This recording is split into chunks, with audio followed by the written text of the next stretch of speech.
Hi guys, and welcome to another video. Today we're going to be making this pedestal arrangement. I'm going to be telling you everything you've got to know, all the principles and all the techniques that we use. So let's go.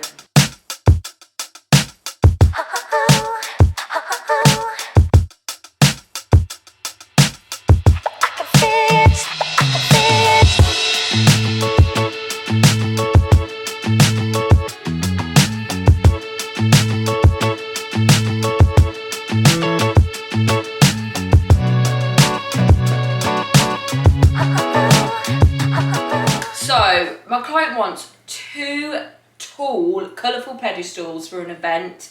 So I'm going to be making one with you today, and this is all the flowers that we're going to be using for two.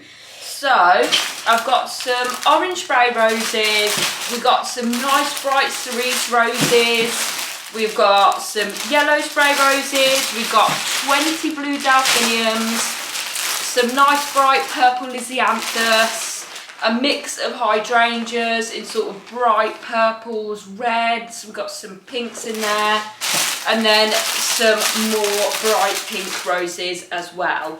Then I have got a bucket of foliage here, and I'll just show you. So we've got some different types of eucalyptus like cinerea, we've got some poplars, and then we've got some pistache here. So that's a nice variety of the foliage that we're going to be using. And then to cover the back, we'll use some leather leaf as well. So we're going to start off by quickly conditioning all these bad boys. Now this should take about 10 minutes if you're going at a quick pace. But if you're just starting, it might take a little bit longer. So you've got to be more careful, especially when you're conditioning your roses. I sometimes go really fast. I'm just trying to get my rose conditioner. So I've got one of these, and they're really simple to use. You just pull it down the stem and all the thorns and foliage then come off. So you can just do that with all the roses. Please do be careful, because sometimes I do go a bit too fast and it beheads the rose and then we can't use it. We have to use something else. So please be careful when you're doing this. Then with the delphiniums, you can just take them out of the packet, out the cellophane, put the cellophane in the invisible bin, and then all you really want to do is just take the bottom leaves or foliage off the stems. And then with the lisianthus, we'll just take those out of the packet as well. And then these have a lot of foliage going all the way up the stem, so we really want to take the majority of the foliage off, because we've got lots of foliage going in it anyway. We want to make sure that the flowers do really stand out. So if you just leave about that many leaves on there, that is perfect. And then you've got a naked stem ready to go into the oasis then. With the hydrangea, it's a little bit more easier. They don't have much foliage on them either. So we'll just get in here. These are 40 centimetres. Now, you normally get them in about 50 or 60 centimetres hydrangea throughout the year. But in the summertime, you can get them a little bit cheaper. So it is June now, so we're in ripe season for the hydrangea. So you can get them in stems of 40, they're a little bit cheaper. You can get them all in different colours. They're Dutch hydrangeas, they're the best quality. And these will be perfect going in the arrangement as well, because they're all different colours. And knowing that my client wants them more colourful, this is absolutely perfect. So with these, they have like leaves or foliage here. Just take those off. Take as much of the leaves as you want off the hydrangea, because the hydrangea mainly drinks from their petals. But when the water goes up the stem, and to make sure they're really hydrated and the water fully goes to the petals, you need to take off as much leaves as you can, because the water will be going to the leaves and keeping these leaves fresh, and there's no point. So to keep your hydrangeas lasting longer, make sure you take as much foliage off as you can. So I'm just going to quickly condition the rest, and then we will get on with the pedestal arrangement.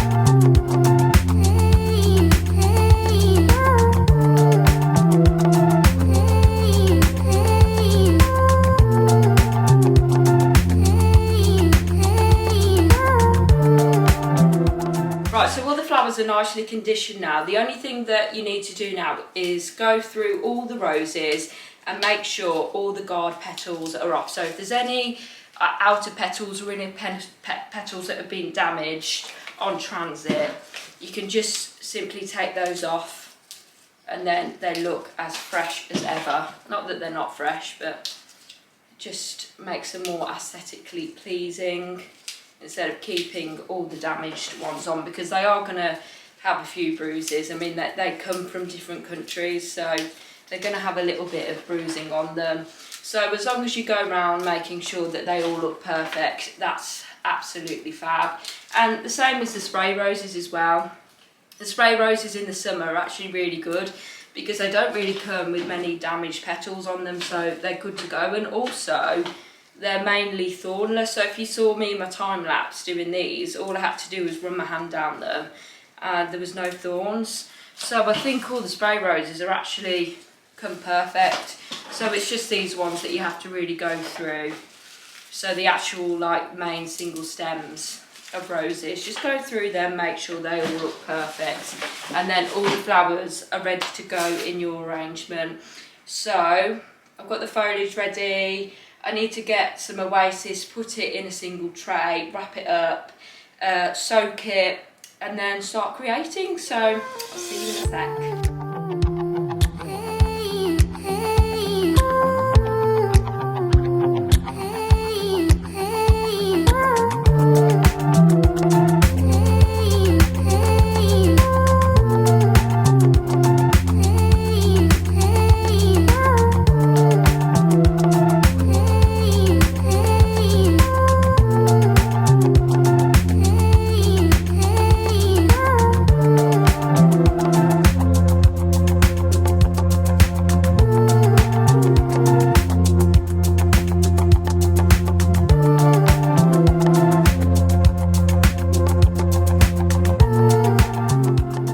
Now with this pedestal, it is going to be quite a traditional shape. So this is going to be for an event at a school, and they've asked me to do a large traditional shape with colourful flowers in. Nowadays, the modern way is to do it more of a round, all around arrangement. But yeah, some people still want the traditional shape, and these look really, really good in like if you're having a church ceremony, wedding, or an event in a church, or a christening, and so on and so forth. So what we really want to do is make sure that we get the arrangement tall, and the way that we start to do this is we get long stems of foliage. So I'm going to put some eucalyptus, and I'm going to put it right at the back of the oasis in the middle like this. Then, because this is so long, we do have to make sure that it's evenly distributed on both sides. So I'm going to get another long piece and put it right at the back of the oasis on the other side. Now do make sure they're nicely in the oasis so it gets a water source. I'll just push this more towards you so you can see, and I've got some room. So then I'll get another long one and do exactly the same on the other side. Okay, then we've got to fill in the gaps all here. Now it can't stay flat, the foliage has to come out a little bit so it all sort of makes it symmetrical. So you don't really need extra long pieces to do this. You just need to fill in the gaps and make sure some of it's coming out so it's not completely flat. Okay, so I'm going to be using all different kinds of eucalyptus. And then you can just simply place the foliage all around until you get a nice foliage base in there. Okay, so at the front as well, you don't have to really come out that far. Now, if you can see my eucalyptus, it's not really as pristine as it usually is in different months, because it is summer and it's not prime time season for the eucalyptus. So you will see it's some of it's sort of bruised or being eaten a little bit. Just make sure you take those off, and they can come a little bit dry as well, so make sure you give them a good soak. That's why I put the foliage in the bucket the day before I was making them, so I really give them a good soak, because they've been in the heat anyway. They've come on a van all the way from Holland, so that's going to dry them out even more, so they really need to be hydrated. So I'm just going around filling the whole thing, and then I'm just going to come round and have a look how that's looking. Yeah, beautiful.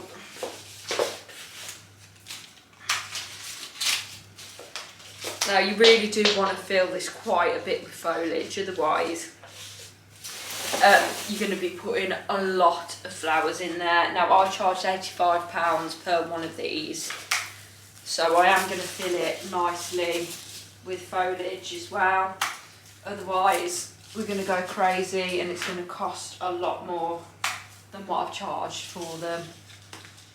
Also, you really need to be making sure when you do put the foliage in that you're not coming out more than your prime base. So we've got the long one in the centre here, and then we've got our two sides, and then we've got some at the front. Make sure the foliage that you're putting in to fill it doesn't come out further than your main stems that you put in originally.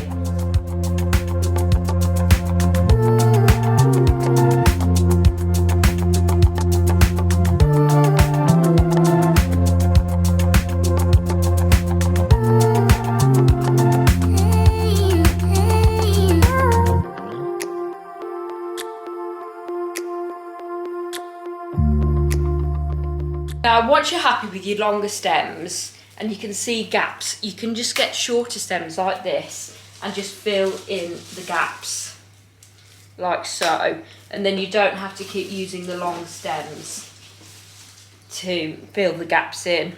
So this is a nice little trick, so you can fill the whole oasis without having to use as many stems.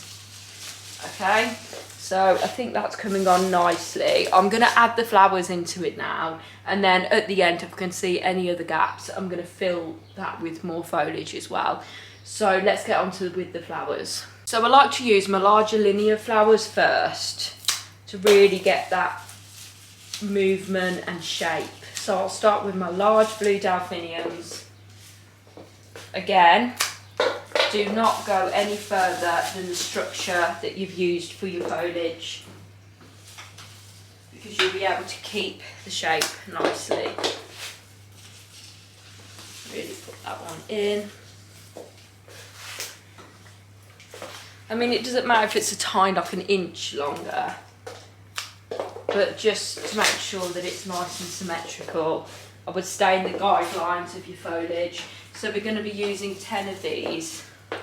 So I'm going to go around the sides like this. And then we're going to come in the centre. So I think of it, you need to make a tummy. That's what I got taught when I was at college as well. So you've got to make so it's nice. So when you're standing this side, there's drama to it, it's not just flat. And then if you're looking at it straight on as well, you feel like it's coming out at you. And then put one at the front. If I can find the oasis. And then one this side coming out towards you. And then one the other side coming out towards me. So how many delphiniums have we used? 1, 2, 3, 4, 5, 6, 7, 8, 9. So we'll just put the 10th one here. Okay. Then to fill it, I like to go in with the hydrangea then. So this will fill a lot of the gaps. So maybe one here. one here, and probably one on the other side as well. I'll use a pink one to change the colours up a little bit. That one's a bit bendy, but it's all good. Okay, beautiful. Then I will go in with my single stemmed roses.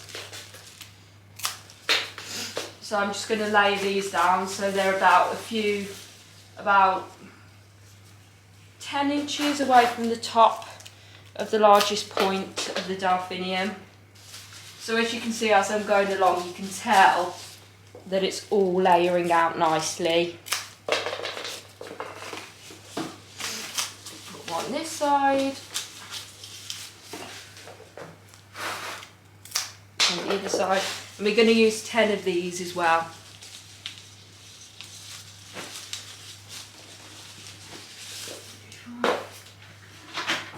And it's already looking gorgeous. So these don't actually take as long as you think, or use as much flowers as you think either, because it's a large, airy arrangement.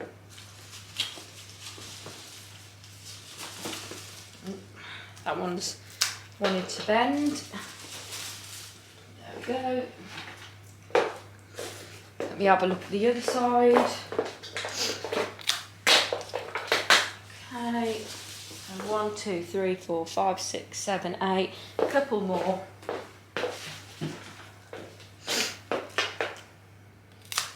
Put one here.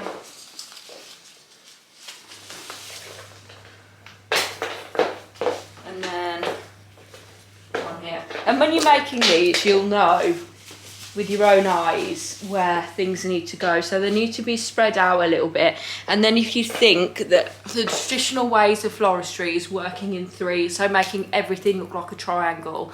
So if you can see, the whole arrangement is a triangle. And then if you look, so that delphinium goes to that delphinium, and that delphinium, that creates a triangle. These hydrangeas, they create a triangle. These roses, there's one there, one there, one there, that creates a triangle. So I sort of do it without thinking when I'm doing these, but if you think about everything needs to be in a triangle, then you're not going to go wrong. It's a really good way of thinking about it when you're doing something like this. And then we have got our yellow roses. We use 5 of these. So 1, 2, 3.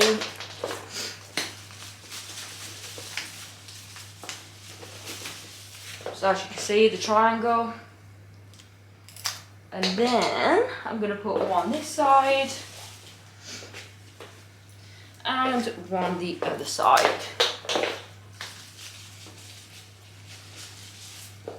Okay, then 5 of our orange spray roses. So one here.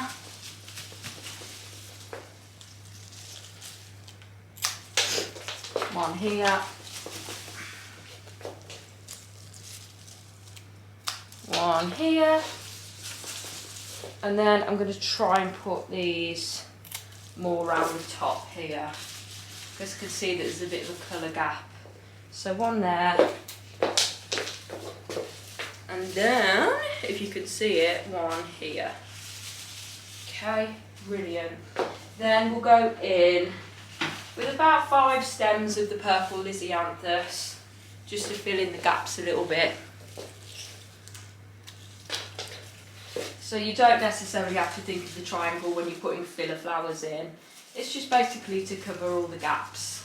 Not that lisianthus is a filler flower, but it's sort of acting as one in this arrangement.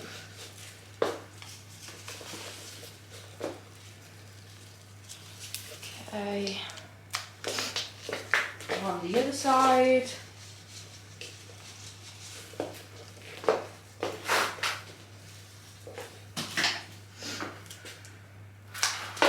One up here. You can tell that it's getting nice and full now because I can't find the oasis. So when it's not easy to put your flower in the oasis, it means it's probably time to start not putting flowers in. One here. It's a nice bit of oasis down there. And then one over here as well.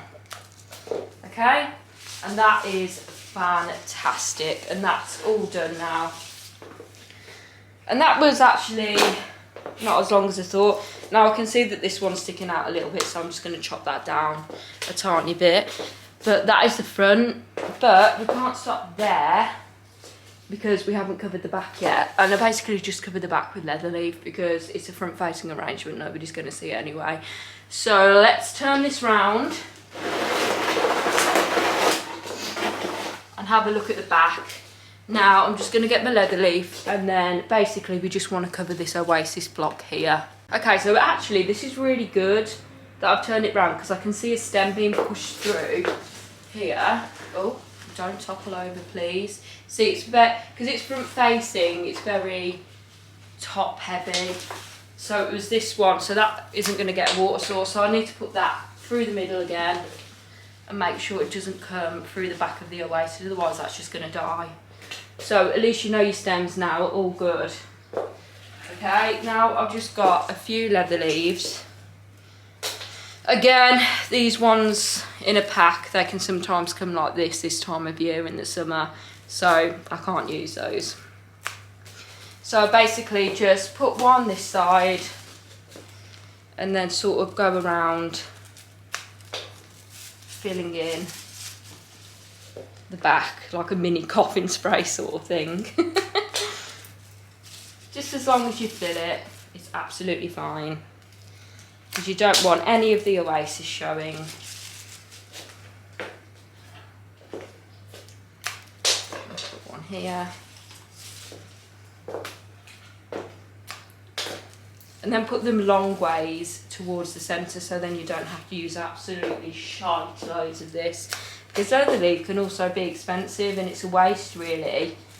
Because these do cost, everything that I put in here costs, and if you're not looking at that, it can be quite wasteful. So I like to spread it through the arrangement quite densely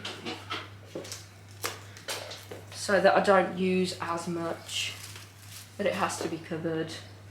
And then if there's any little bits on the floor or whatever, you can just put those into the gaps. Like I've got a bit of stash on the floor here, we can just put those round. Okay, and then that's all covered. And then the sides as well, sometimes you can see gaps in the sides, so then I'll just put some leather leaf around the sides as well, just to make sure. So one there, one here. Then I'm just going to face this towards me so you can be able to see one of the sides as well. So can you see, you can see a gap there. Just shove a leather leaf in there and another one on top.